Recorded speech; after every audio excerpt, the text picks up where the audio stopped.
واګنر ډله په کال 2014 کې د روسیې لخوا جوړه شوه. هدف یې د روسیې جنګونو پرته د نظامي بڼې په مخ بوتللو.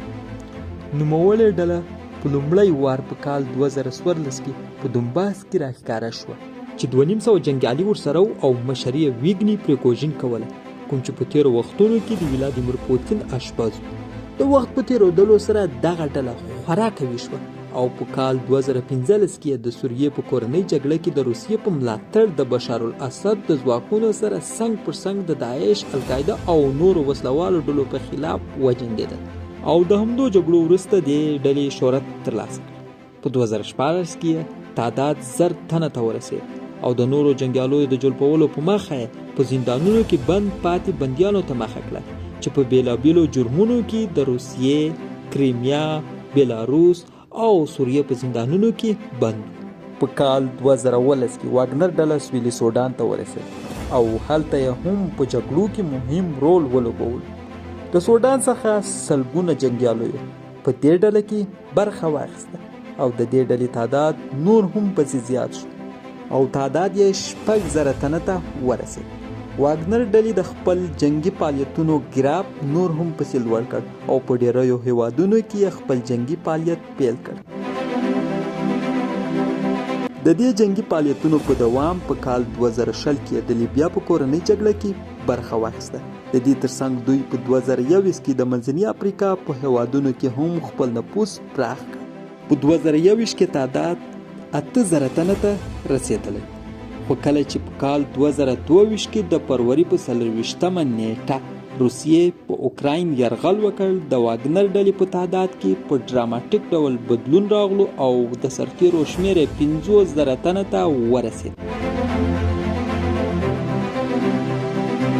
د اوکراین په بخموت ښار کې روسیه د خورا تلفاتو سره مخ وه او هیڅ کوم پرمختګ یې نشو کولی، نو دوی جګړې ته رامخکې کړل او همداسې تر 2014 وروسته واګنر یو ځل بیا په اوکراین کې راڅرګند شو. په بخموت کې تر سختو جګړو وروسته د دوی 25000 تنه ووژل شول او 25000 تنه یې پاتې شول. واګنر ډلې تر دا مهاله په ګڼ شمېر جګړو کې برخه اخیستې او د لسګونو ډلو او ځواکونو سره جنګېدلي دي. د اوکرایني ځواکونو سره د دوی لومړۍ جګړه په کال 2014 کې په دونباس او کریمیا کې رامنځته شوه.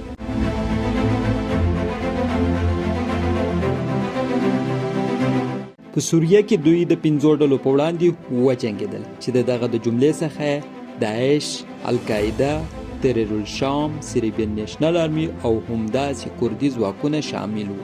دوی په سوریه کې د هرې هغه وسلوالې ډلې په وړاندې وجنګېدل څوک چې د روسیې د ګټو لپاره د خطر زنګ ګڼل کېدل. دوی په افریقا کې د کولیشن اف پیټروټ وسلوالې ډلې سره هم جګړه وکړه او د سرو زرو کانونه یې ځینې ونیول. کله چې په لیبیا کې په معمر القذافي د ولس لخوا کودتا وشوه، نو تر هغه وروسته واګنر ډله دلته هم راښکاره شوه او د لیبیا د ځواکونو په خلاف یو وسلواله مبارزه پیل کړه.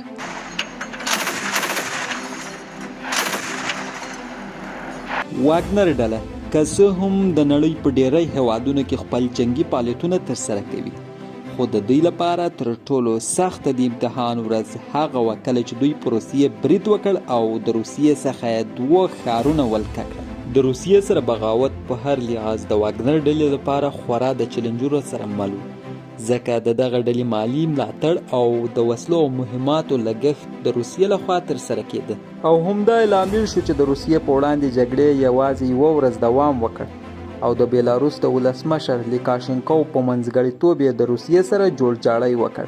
اوس مهال دغه ډله په بیلاروس کې انتظار باسي او په اوکراین کې د جګړې لپاره د یو نوي قرارداد په لټه کې ده.